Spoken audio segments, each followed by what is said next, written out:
Okay, so now we're going to go over how to copy an event in Constant Contact.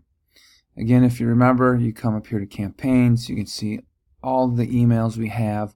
Another thing that they have are events, which, like our tournaments, where people can get an email from them, and right from the email they can sign up. So there's some moving parts with that.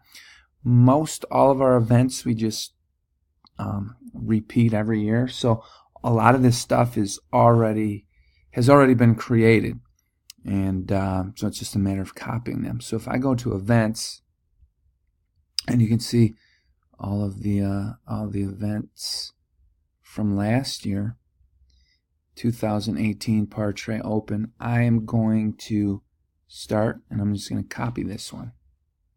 Okay. Now it needs a new file name. This one's going to be called 2019 Portrait